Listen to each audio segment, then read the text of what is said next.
Buenos días, ¿cómo están? Bueno, tenía una gorrita de lana que me acompañó todo el invierno. La semana pasada la lavé, la guardé en un cajoncito. Espero no tener que volver a usarla, ¿no? Porque esta semana va a estar hermoso. Así que parece que el invierno se está queriendo despedir. Veamos qué sucede. ¿Qué lío estoy haciendo acá?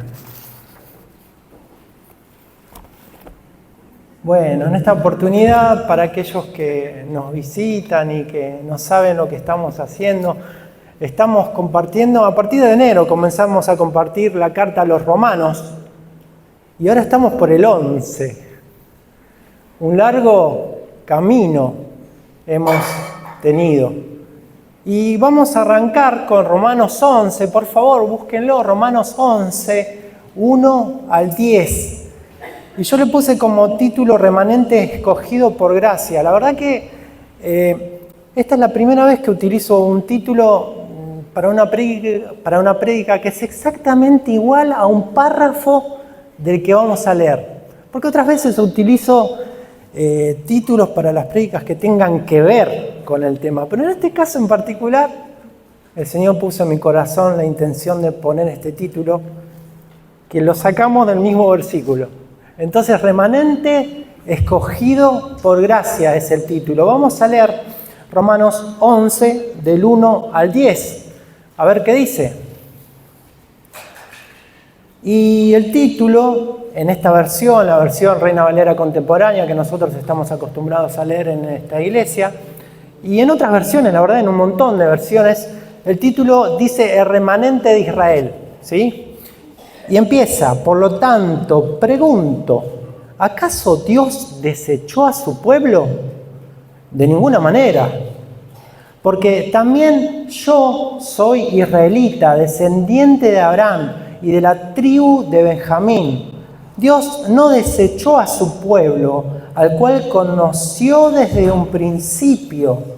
¿No saben ustedes lo que dice la Escritura acerca de Elías, de cómo invocó a Dios contra Israel cuando dijo: Señor, han dado muerte a tus profetas y han derribado tus altares? Solo yo he quedado y procuran matarme. ¿Y cuál fue la respuesta divina? Me he reservado 7,000 hombres que no han doblado la rodilla delante de Baal. De la misma manera, aún en este tiempo ha quedado remanente escogido por gracia, el título de la prédica. Y si es por gracia, ya no es por obras. De otra manera, la gracia ya no sería gracia, y si fuera por obras, ya no sería gracia. De otra manera, la obra ya no es obra. Entonces, ¿qué? Israel no ha alcanzado lo que buscaba, pero los escogidos sí lo han alcanzado, y los demás fueron endurecidos. Como está escrito, Dios les dio un espíritu de estupor, y así son hasta el día de hoy. Tienen ojos que no ven y oídos que no oyen. Y David dice que sus banquetes se conviertan en trampa y en red, en tropezadero y en retribución, que sus ojos se nublen para que no vean y sus espaldas se encorven para siempre. Hasta aquí el relato. Vamos a orar en esta mañana. Jesús, Señor, guíanos. Hemos abierto tu palabra en libertad. Como estuvimos orando, Señor, tenemos paz en este país y podemos hacerlo. No como en otros, Señor. Gracias por tu palabra, porque cada domingo es abierta y es predicada. Señor, obra en mi vida personalmente, para que pueda hablar lo que vos tenés determinado mediante el poder del Espíritu Santo que obra en cada uno de nosotros, y para que cada uno de nuestros hermanos, hermanas, en esta mañana también sienta que esta palabra es para ellos. Y para los amigos, amigas que nos están escuchando, Señor, obra en sus vidas. Convencé, Señor. Bien, vamos a hacer una breve introducción porque lo hemos visto un montón de veces. La iglesia en Roma se fundó mayoritariamente por gentiles. Pero en algún momento se integraron también los judíos cristianos. Hechos 18.2, pueden leerlo, Hechos 18.2, nos cuenta que Claudio había expulsado a los judíos de Roma en el 47 aproximadamente. Lo que produjo que la iglesia creciera sobre todo de gentiles. ¿Quiénes son los gentiles? Bueno, los que no son judíos. Rápidamente, ¿no? Como Pablo escribe Romanos aproximadamente en el año 57 después de Cristo, los judíos ya habían comenzado a regresar a Roma y a integrarse de nuevo en las comunidades. Y este es el comienzo de la iglesia en Roma, que estaba populándose de gentiles, pero después empezaban a venir judíos. Y este era el comienzo de esa comunidad. Y esto generaba tensiones internas, porque por un lado los gentiles podían mirar de reojo a los judíos y decir, pero ustedes crucificaron al Mesías. Y por el otro lado los judíos podían mirar a los gentiles de reojo y decir, pero pará, nosotros somos el pueblo escogido de Dios. En este contexto es cuando Pablo tiene que explicar y decir lo que dice y exponer su pensamiento y sus criterios. Por eso cita el Antiguo Testamento. Lo tiene que citar porque primero los judíos lo conocían y después los gentiles tenían que comenzar a conocer la historia mediante la cual han tenido la capacidad de ser salvos. Este es el contexto. Porque no estaban del todo familiarizados con las costumbres, con la sinagoga. La pregunta es, y la pregunta que creo que nos va a guiar en esta mañana es, ¿por ser judíos, eran todos salvos? Creo que esa es la pregunta que va a ir por delante y nosotros vamos a tratar de perseguirla en esta mañana, a ver si llegamos a agarrarla, ¿no? ¿Por ser judíos, eran todos salvos? Bueno, veamos. Capítulo 9 al 11 es una bisagra. Después vamos a ver en sucesivas oportunidades, del 12 al 15 y al 16, que son deberes cristianos. Pero del 9 al 11 es una bisagra precisamente para que Pablo comenzara a explicar y para que pueda la congregación comprender la diferencia y la similitud entre gentiles y judíos. Bien, vamos a ver qué significa el tema del remanente, ¿no? El remanente es, como el título dice, remanente de Israel. El remanente es, ¿viste cuando preparás un postre y haces una crema y te queda un remanente de crema? Bueno, ¿quién quiere lo que queda en la cucharita, lo que queda en los utensilios de cocina? Bueno, es ese remanente, lo que queda, lo que sobra. El versículo 1 dice, por lo tanto, pregunto, ¿acaso Dios desechó a su pueblo? De ninguna manera. Porque también yo soy israelita, descendiente de Abraham y de la tribu de Benjamín. Bueno, al culminar, como culmina Pablo, de un modo medio triste, o no sé, increíble, el capítulo 10... En el capítulo 11 tiene que, de algún modo, tratar de explicar lo que dijo. ¿Por qué? ¿Qué dijo? En el 10:21 dijo, y está citando a Isaías, ¿no? El 65. No es palabra de él, sino que cita a Isaías 65, pero dice, pero acerca de Israel dice, todo el día extendí mis manos a un pueblo rebelde y contestatario. Así es como termina. Entonces, en el capítulo 11, en el versículo 1 hace esa asociación de palabras, dice, por lo tanto, pregunto, ¿acaso Dios desechó a su pueblo? Y se responde, de ninguna manera. Yo también haría esa pregunta si escucho esto del versículo 21. Esperá, ¿cómo pueblo rebelde y contradictor? Si ese pueblo escogido por Dios, ¿cómo puede ser que digas lo que estás diciendo? No te lo puedo creer. Bueno, recordemos que Pablo en varios de los capítulos que estuvimos viendo se anticipa como un jugador de ajedrez, ¿viste? 3 o 4 o 5 movidas antes de su contrincante, se anticipa las jugadas que el contrincante va a hacer, entonces hace las movidas que él tiene que hacer en su tablero de ajedrez. En este caso es lo mismo. Pablo se anticipa a las jugadas de sus contrincantes y se anticipa a las preguntas que pueden llegar a realizar.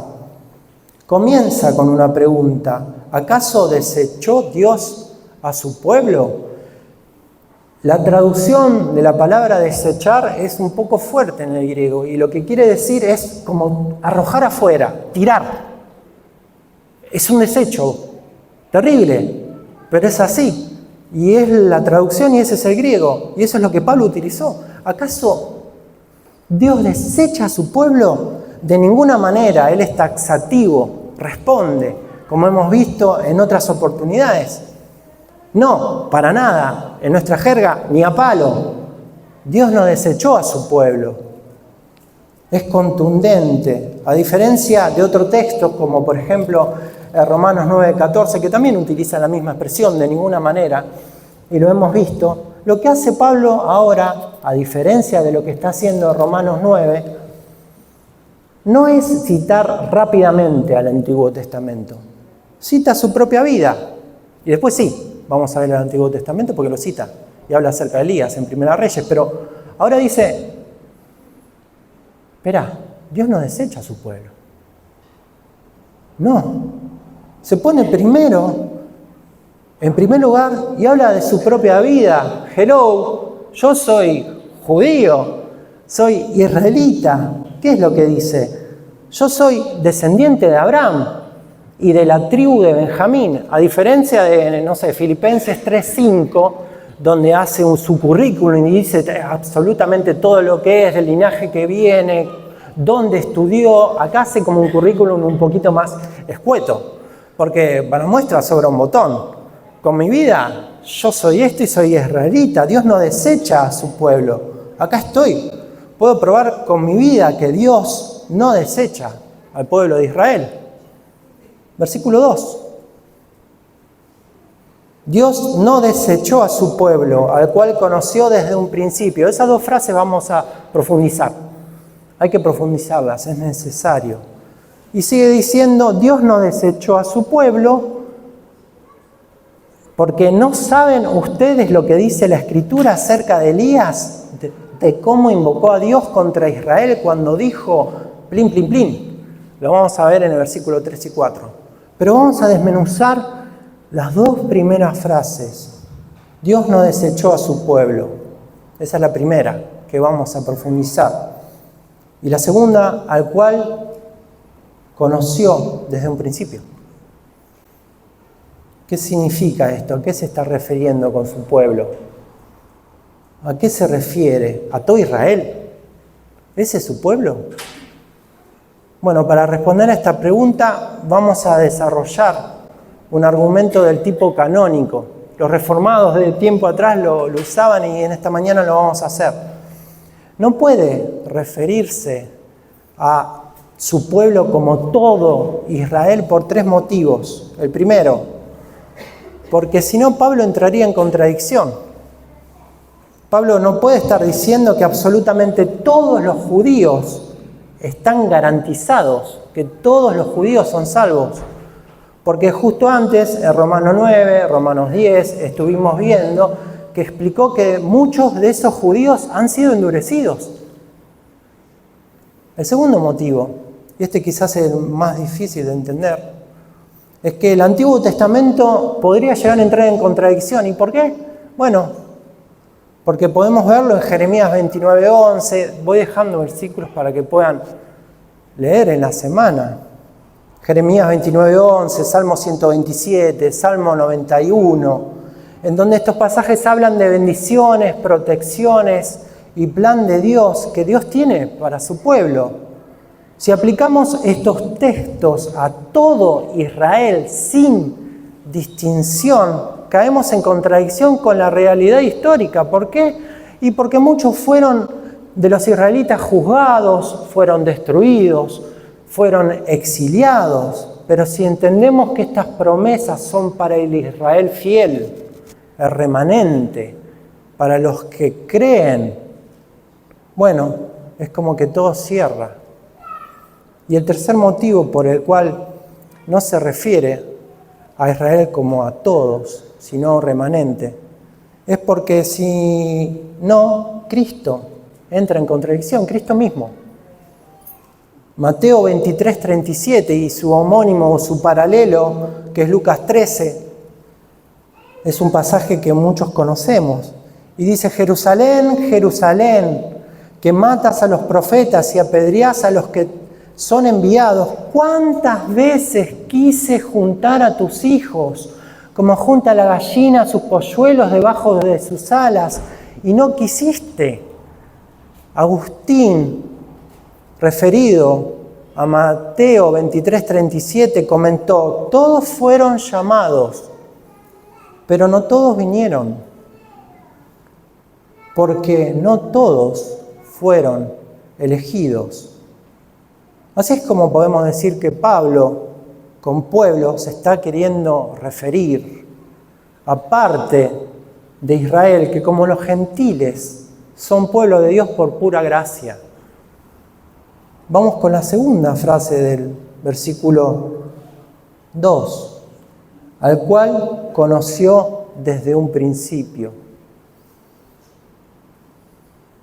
Este conocer no es elección de creación, el mero hecho de nacer israelitas. Esto sería redundante, porque nacer judío no equivale a ser salvo, y esto es observable en Romanos 9. Lo que Pablo está afirmando es que desde la eternidad Dios conoció en gracia a un pueblo dentro de Israel, sus escogidos, el remanente de Israel.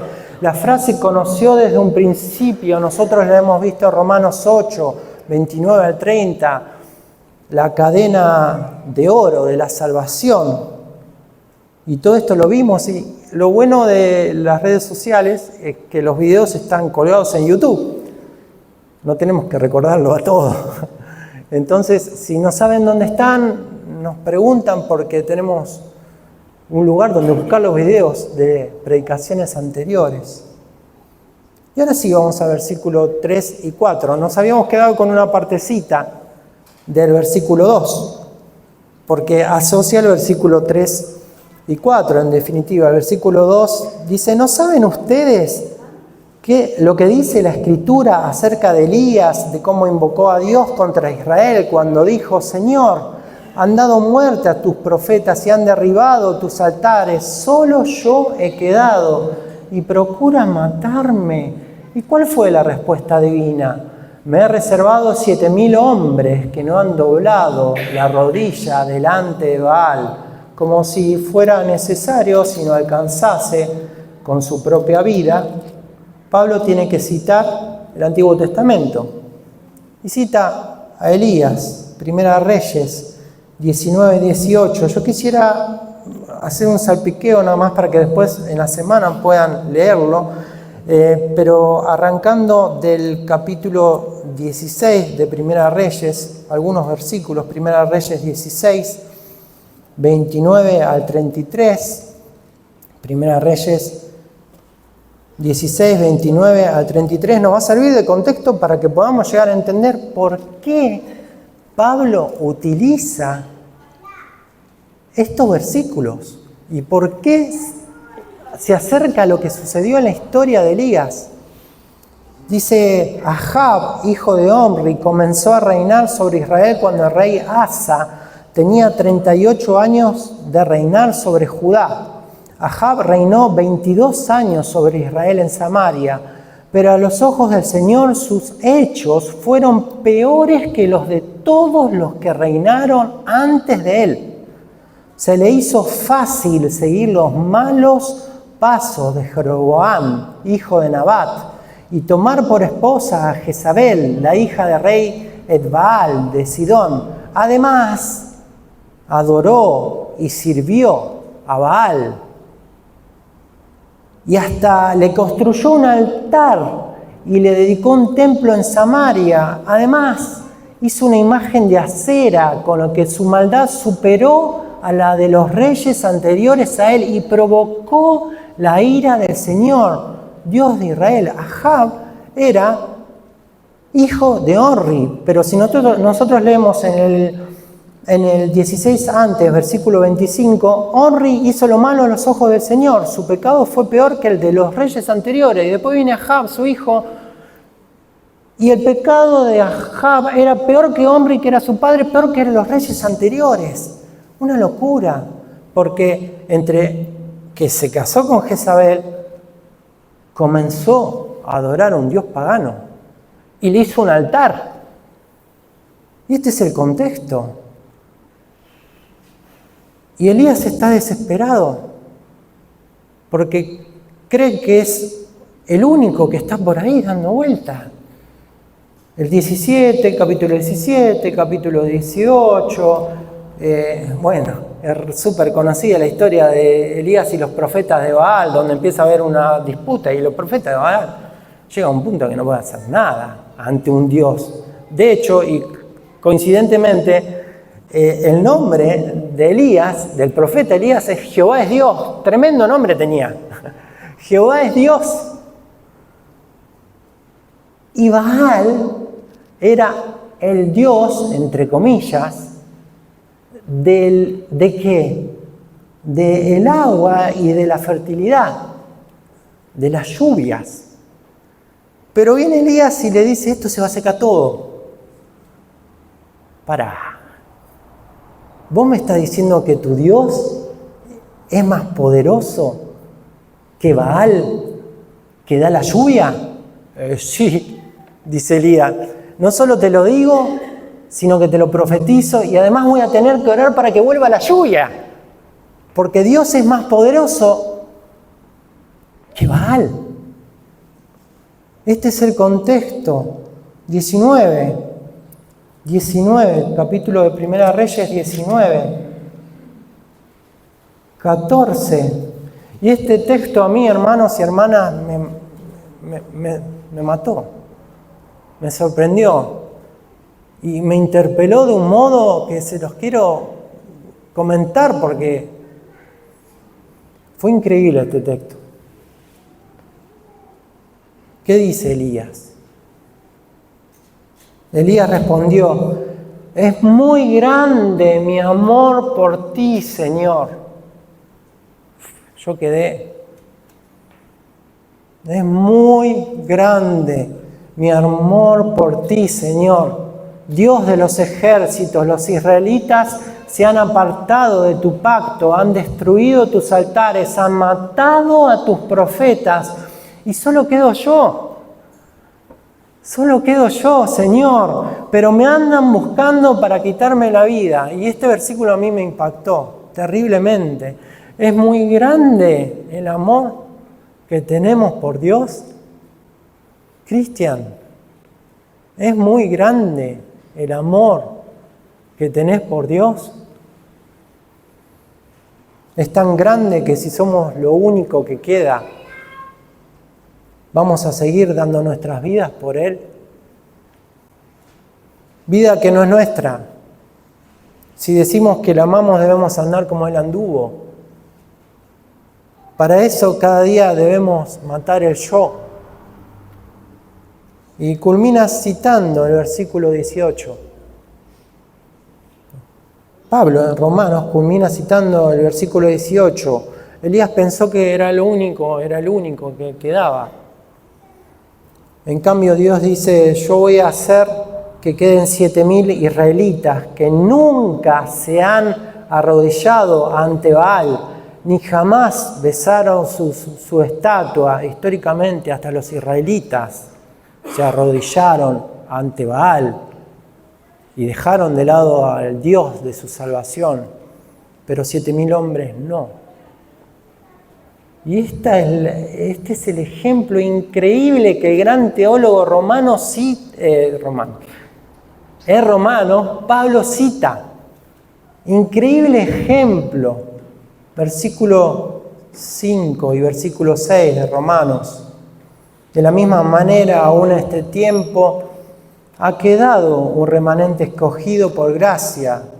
Y si es por gracia, ya no es por obra. De otra manera, la gracia ya no sería gracia. Y si fuera por obras, ya no sería gracia. De otra manera, la obra ya no es obra. Parece un juego de palabras, ¿no?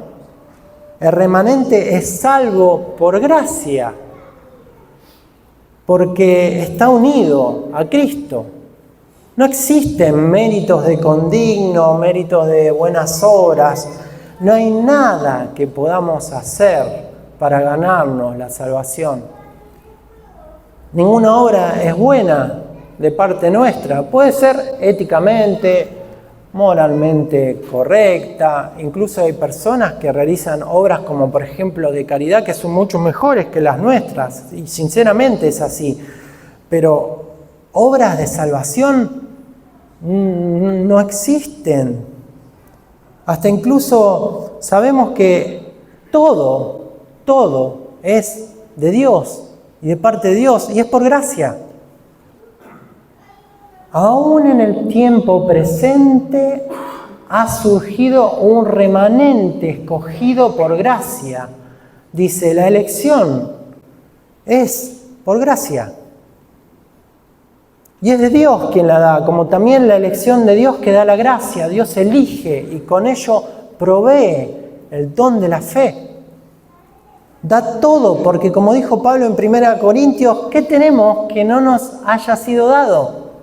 Si es por gracia, ya no es por obras. El hombre no tiene potencia de nada. Versículo 7. Entonces, ¿qué? Israel no ha alcanzado lo que buscaba, pero los escogidos sí lo han alcanzado. Y los demás fueron endurecidos.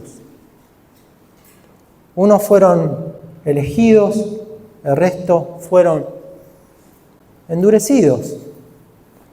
La elección y el endurecimiento son dos caras de una misma moneda, como lo vimos en Romanos 9:18, cuando dice, de manera que Dios tiene misericordia de quien Él quiere tenerla y endurece a quien Él quiera endurecer. Un autor dice, todo lo que Dios tiene que hacer para endurecer a una persona es retirarle la gracia que le restringe y entregarla a sus propios impulsos malvados. Dios los abandona, por así decirlo, dice el autor, a su propia iniquidad. Dos caras del decreto soberano de Dios. Charles Spurgeon, el gran príncipe de los predicadores, hizo una ilustración, una analogía que para esa época era genial. A nosotros quizás no la entendamos tanto, pero dice, el mismo sol que derrite la cera endurece el barro. Este texto en particular, como otros, en general, son necesarios, por más que suenen fuertes, un poco duros, para comprender la incapacidad humana y la necesidad de la gracia soberana. Versículo 8 al 10. Estamos por terminar, vamos rápido, ¿no? Versículo 8 al 10. Entonces, si vamos rápido, nos tomaremos 3 horas para estos dos versículos que siguen. Como está escrito, Dios le dio un espíritu de estupor, y así son hasta el día de hoy. Tienen ojos que no ven y oídos que no oyen. Y David dice que sus banquetes se conviertan en trampa y en red, en tropezadero y en retribución, que sus ojos se nublen para que no vean y sus espaldas se encorven para siempre. Pablo defiende lo que dijo en el versículo 7. Sobre todo la frase, Israel no ha alcanzado lo que buscaba, pero los escogidos sí lo han alcanzado y los demás fueron endurecidos. Pablo dice hasta el día de hoy, cuando escribía, en ese momento, hasta el día de hoy. Y creo que sucede hasta el día de hoy. En nuestra sociedad, en la sociedad que vivimos, podemos decir exactamente la misma cosa, la misma frase. Hasta el día de hoy sucede esto. Es por eso, cuando un pecador se postra a los pies de Cristo en reconocimiento de su condición, de la necesidad de un Señor, de un Salvador en su vida, algo increíble sucede. Es impresionante el cambio de criatura a hijo, producto del don de Dios, que es la gracia y la fe y la visitación del Espíritu Santo para nunca más dejar de ser hijos y formar parte de la gran familia de fe, de la comunidad de fe. Es impresionante, es increíble. No hay otro que lo pueda hacer al cambio de la persona que no fuera Dios mismo. Por eso vemos testimonios de personas que quieren cambiar, pero ¿cuánto duran? Si no es el Espíritu Santo que transforma los corazones, no hay cambio, al menos permanente, perpetuo. Hay un cambio personal, esporádico, y después de vuelta a empezar.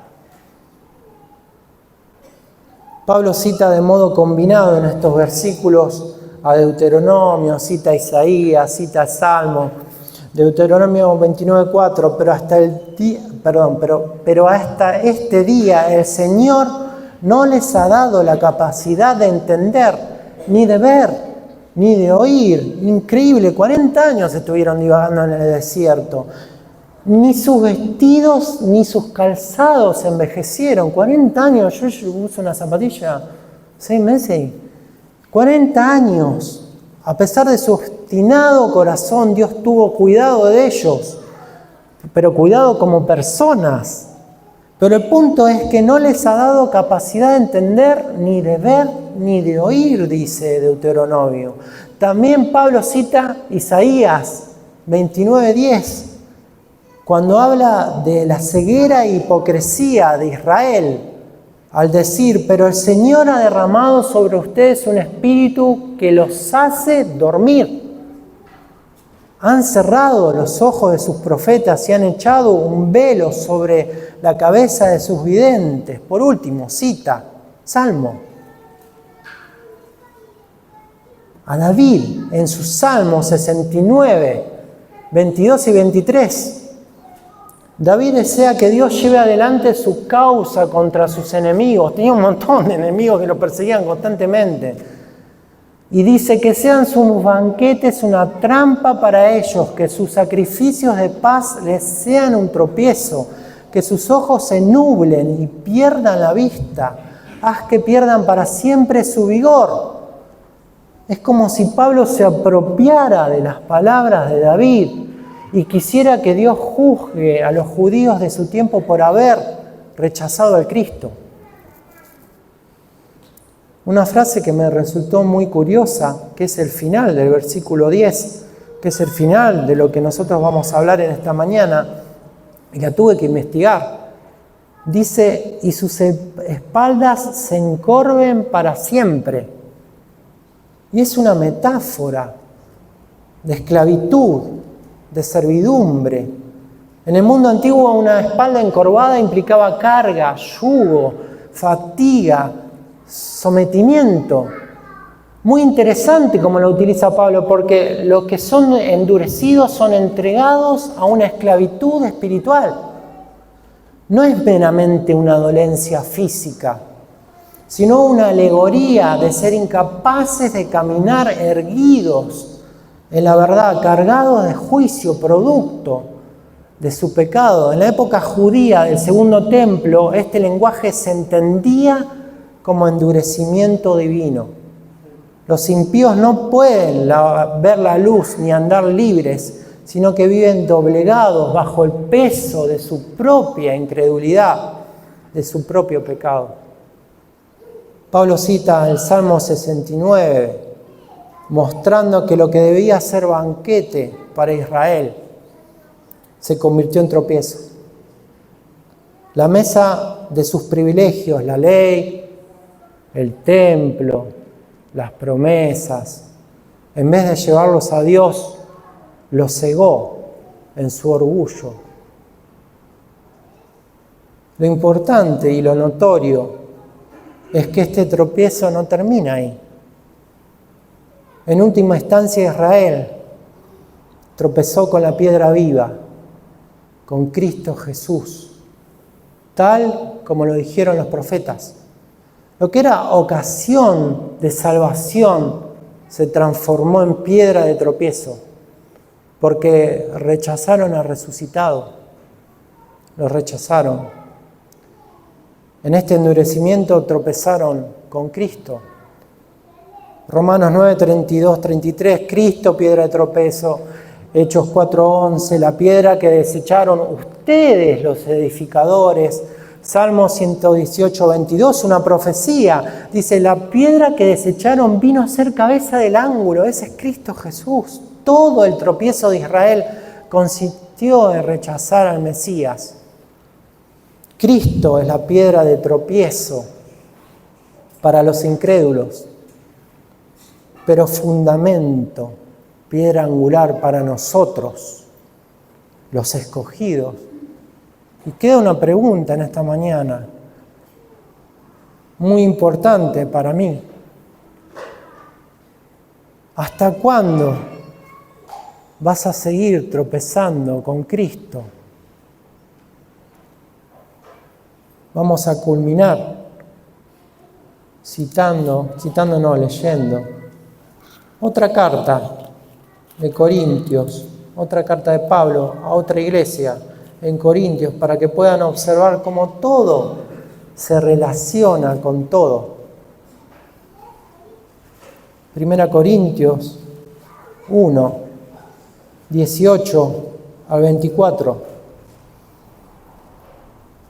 El mensaje de la cruz es ciertamente una locura para los que se pierden, tiempo presente. Pero para los que se salvan, es decir, para nosotros, es poder de Dios. Pues está escrito, destruiré la sabiduría de los sabios y desecharé la inteligencia de los inteligentes. ¿Dónde está el sabio? ¿Dónde está el escriba? ¿Dónde está el que escudriña estos tiempos?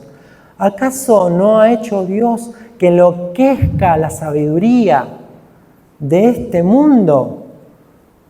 Porque Dios no permitió que el mundo lo conociera mediante la sabiduría, sino que dispuso salvar a los creyentes mediante la locura de la predicación. Los judíos piden señales y los griegos van tras la sabiduría.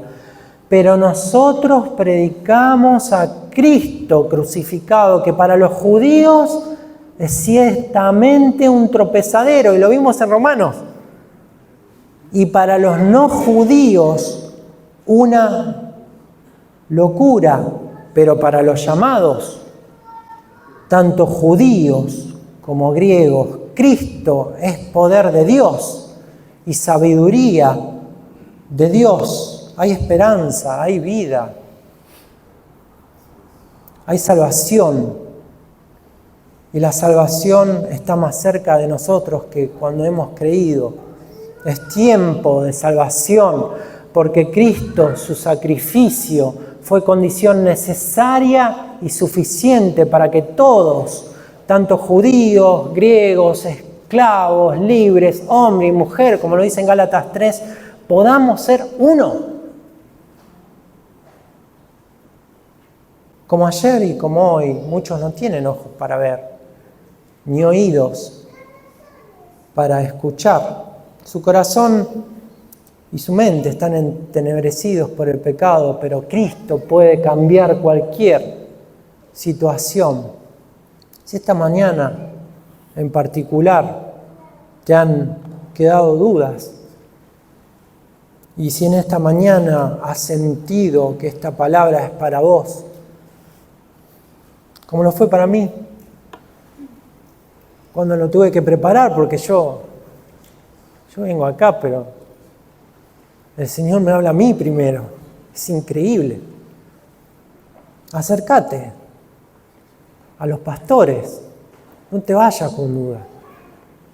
Y si estás visitando esta iglesia es para vos. No sigas buscando. Oremos. Gracias, Señor, una vez más por tu palabra. Gracias, Señor, porque escudriña lo profundo de nuestro corazón, discierne los pensamientos, Señor, y hace que resplandezca la luz de Cristo mediante el poder del Espíritu Santo que transforma nuestros corazones, todo nuestro ser, para que podamos llegar a la medida de la estatura de la plenitud de Cristo, Señor. Ayúdanos a quitar el yo de nuestra vida cada día, para que podamos decir: Cristo en mí, esperanza de gloria. Gracias, Jesús, por este tiempo, por este momento. Convencé de pecado, Señor, de justicia. Convencé, Señor, en tu nombre.